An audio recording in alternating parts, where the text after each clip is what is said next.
¿Qué tal amigos? Sean bienvenidos nuevamente al canal. Hoy día tenemos al capítulo de cardiología y al tema de fármacos antihipertensivos. Este video viene a ser una precuela del video de hipertensión arterial, donde ahí abordaremos mucho más a profundidad el tema ya de la enfermedad en sí, con los criterios, tratamientos, guías actuales, etcétera. Pero consideré que era necesario hablar primero de la farmacología de esta enfermedad tan conocida, tan prevalente a nivel mundial y tan importante. Hablaremos brevemente de lo que es la fisiología, luego de estos grupos farmacológicos y finalmente los efectos adversos, que es lo más preguntado en exámenes, incluso exámenes de residencia. Espero que les guste mucho. Comencemos brevemente con la fisiología de la presión arterial. La presión arterial está determinada por el gasto cardíaco, que es básicamente cuánto volumen y en cuánto tiempo eyecta sangre el corazón, y la resistencia vascular periférica, que es básicamente cuánta resistencia ofrecen los vasos sanguíneos al pasaje de la sangre. El gasto cardíaco está a su vez determinado por el volumen sistólico. Imaginemos que tenemos muchísimo volumen circulando dentro de los vasos, evidentemente va a haber una mayor presión arterial en las arterias. Y a su vez también la frecuencia cardíaca. Imaginemos que el corazón esté latiendo a 150, 200 por minuto, va a generar un mayor gasto cardíaco y también va a producir un aumento de la presión arterial. Y por su parte, la resistencia vascular periférica está determinada por el sistema renina-angiotensina-aldosterona, que lo explicaremos a detalle en la siguiente diapositiva, que va a producir algunos cambios en los vasos. Por ejemplo, va a producir una constricción de los vasos. Estos vasos van a ser mucho más estrechos y por ende el pasaje de la sangre va a ser más resistente, generando mayor presión arterial. Y también algunos mecanismos vasculares. Hay algunas sustancias que actúan a nivel de los vasos y esto van a producir también que los vasos estén más rígidos, más tensos, más estrechos, más pequeños y también el flujo sanguíneo se vea afectado, aumentando la presión arterial.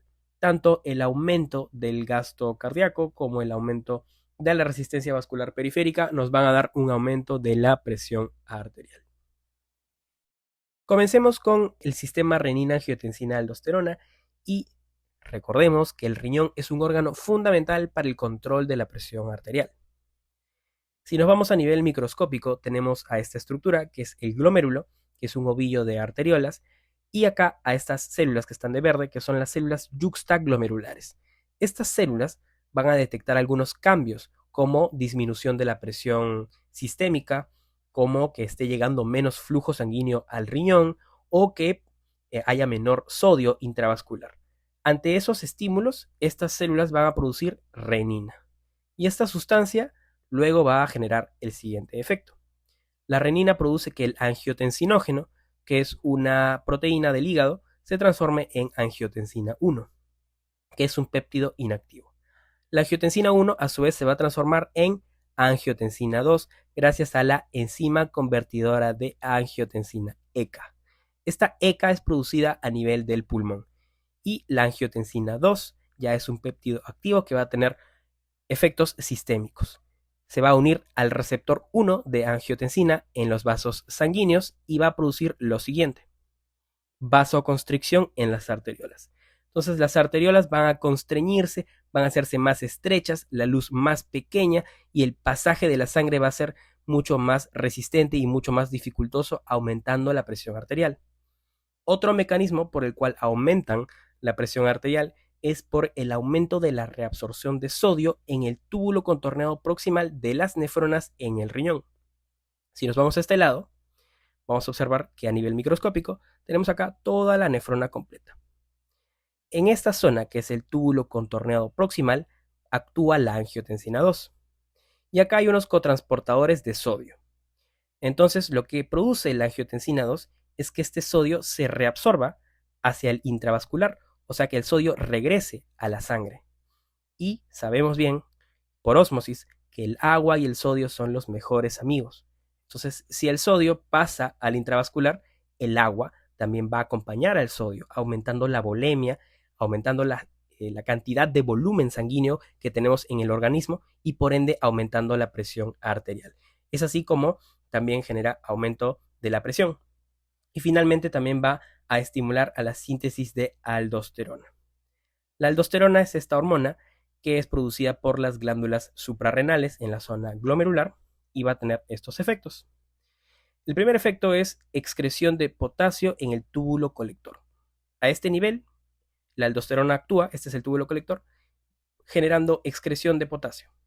Y también produce reabsorción de sodio en el túbulo colector.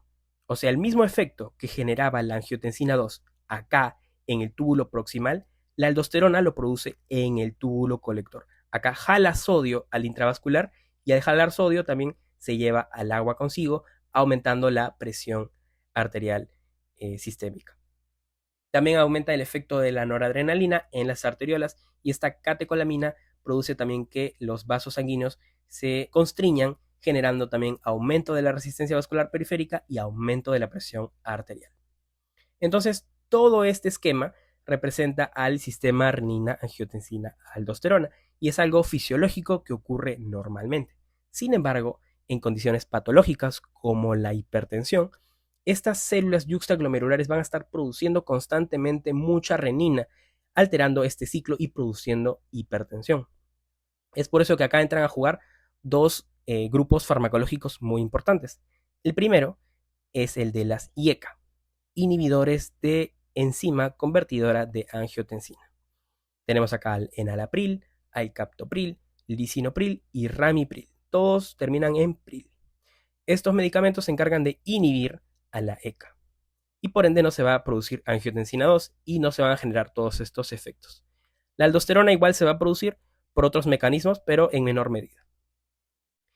Acá lo malo de inhibir a la ECA es que la ECA, además de cumplir esta función de transformar a la angiotensina 1 en 2, también degrada a la bradicinina, que es una sustancia mediadora de inflamación sistémica. Y al estar inhibida la ECA, la bradicinina va a estar circulando en la sangre. Y hay algunos efectos adversos que producen los IECA producto de la bradicinina. Eso lo veremos posteriormente. Otro grupo farmacológico que entra a jugar acá es el de los ARA2 o también conocidos como BRA, antagonistas de receptores de angiotensina 2 o bloqueadores de receptor de angiotensina. Aquí está el losartán, el irbesartán, el valsartán y el candesartán. Estos medicamentos evitan que la angiotensina se una a su receptor, evitando estos efectos de acá, pero generando que la ECA también degrade a la bradicinina, ya que este ciclo no se ve afectado. Entonces los ARA2 suelen producir menos efectos adversos que los IECA. Ahora pasemos a otro mecanismo del control de la presión arterial y como les he mencionado anteriormente, a mayor volemia, a mayor flujo sanguíneo, mayor presión arterial. Entonces, si nosotros tenemos un riñón que está constantemente orinando y eliminando agua, vamos a tener una menor presión arterial. Y es acá donde entran a jugar otros fármacos que son los diuréticos. Para esto veamos por partes primero algunas zonas del glomérulo. Tenemos al asa de Henle, que está acá. Tenemos al túbulo contorneado distal, que es esta zona, y al túbulo colector, que ya es esta última parte. Entonces, en el asa de Henle hay un cotransportador conocido como cotransportador sodio-potasio 2-cloro, que cotransporta un ion de sodio, un ion de potasio y 2 iones de cloro. Entonces, en condiciones normales, este cotransportador va a jalar sodio, potasio y 2 cloros al intravascular, jalando también agua. Y es acá que los llamados diuréticos de asa, porque actúan en el asa de Henle, hacen su trabajo. Como por ejemplo la furosemida, que es el más conocido, pero también tenemos por ejemplo a la bumetanida. Estos diuréticos de asa se encargan de inhibir o bloquear al cotransportador sodio-potasio 2-cloro, evitando que el sodio sea reabsorbido hacia el intravascular y generando natriuresis, o sea que se orine sodio con agua. En este caso, sodio, potasio y 2 cloros más agua. Así generando una disminución de la presión arterial. Un mecanismo similar ocurre en el túbulo contorneado distal. Acá tenemos al cotransportador sodio-cloro, un ion de sodio y un ion de cloro. Entonces, aquí el mismo efecto ocurre con los diuréticos tiacídicos o tiacidas, cuyo representante más conocido es la hidroclorotiacida, Y también hay otro, también más o menos conocido, que es la clortalidona, pero el principal es la hidroclorotiazida. Entonces lo que generan los diuréticos tiacídicos es bloquear al cotransportador y generar también natriuresis y disminuyendo la volemia. Finalmente, a nivel del túbulo colector, tenemos a unos diuréticos conocidos como diuréticos ahorradores de potasio, también conocidos como antagonistas de receptores de aldosterona. Y como su mismo nombre lo dice, estos evitan la unión de la aldosterona con su receptor a nivel del túbulo colector, y son estos dos, la espironolactona y la eplerenona, evitando así estos efectos, generando que se evite la reabsorción de sodio en el túbulo colector, produciendo que el sodio sea excretado junto con el agua a nivel del túbulo colector y evitando también todos estos efectos. Ahora, pasemos a otra sustancia que va a tener una responsabilidad a nivel de la vasculatura sistémica, y es el calcio. El calcio va a tener un efecto en los vasos sanguíneos y en el corazón. Primero veamos qué efectos tiene en los vasos sanguíneos. El calcio ingresa por los receptores tipo L a los vasos sanguíneos, al endotelio, y produce vasoconstricción y aumento de la resistencia vascular periférica. Esto en condiciones normales. Entonces, en condiciones patológicas, esto puede estar excesivo y vamos a tener que bloquear a estos receptores tipo L. Acá entran a jugar otros medicamentos que son los antagonistas de canales de calcio o bloqueadores de calcio. Y tenemos a dos. Primero hablaremos de este grupo que son los dihidropiridínicos. Esto quiere decir nada más el nombre de la estructura molecular de estos fármacos. Acá dentro de los dihidropiridínicos tenemos al nifedipino, al amlodipino, al nicardipino y al felodipino. Lo que generan estos es bloquear al receptor tipo L del calcio en el endotelio vascular, evitando la vasoconstricción y generando, en este caso, disminución de la resistencia vascular periférica y bajando la presión arterial. Ahora, el calcio también tiene un efecto a nivel del corazón. Y acá también entran a jugar los receptores L, pero de los miocardiocitos.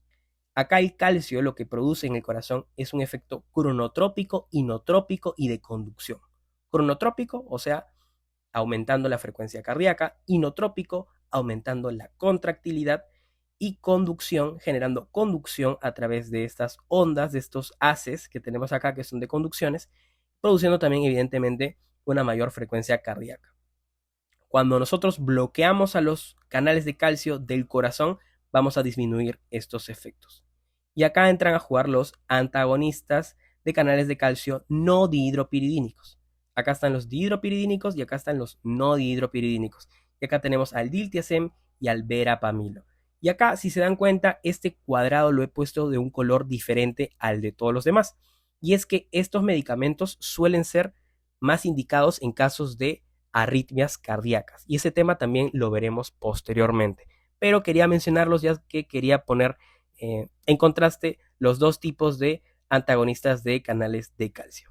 Y ahora, para culminar, veamos a los efectos adversos.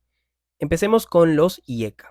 El efecto adverso más común es la tos seca y el más peligroso es el angioedema, que vemos acá en esta imagen. El angioedema es un edema periorbitario bilateral, también en los labios, en el rostro y también en las vías aéreas superiores. Básicamente la cara hinchada y también la epiglotis puede estar edematizada. Entonces, estos pacientes están en mucho peligro, tienen que acudir a emergencias. A veces se les pone adrenalina con corticoides y se los hospitaliza para solucionar esta condición. Acá, evidentemente, es una contraindicación total de IECAS. Bueno, en la tos seca también, pero el angioedema es obviamente mucho peor porque compromete la vida.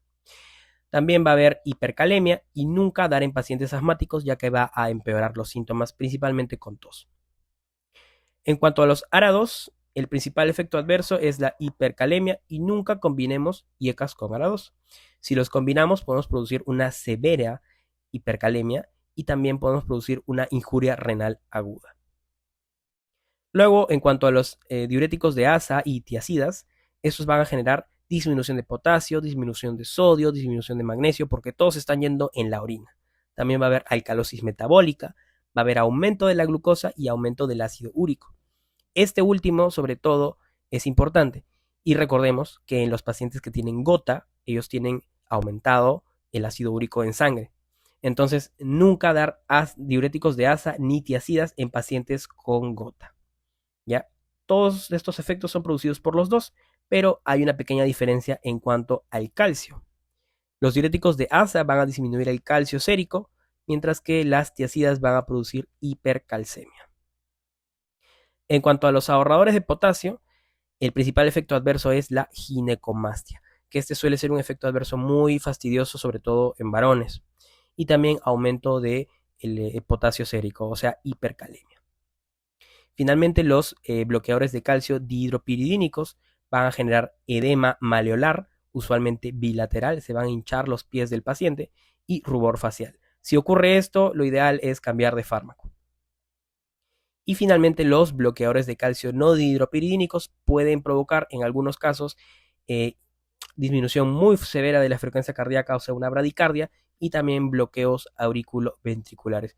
Por esto que si se presentan estos efectos adversos, siempre tener en cuenta cambiar el medicamento por otro que no produzca daño al paciente. Y bueno, muchachos, eso ha sido todo por el video de hoy. Espero que les haya parecido un tema entretenido. Yo me he divertido muchísimo haciendo el video, así que espero que les haya gustado. Ya nos estamos viendo en un siguiente video. Gracias y chao.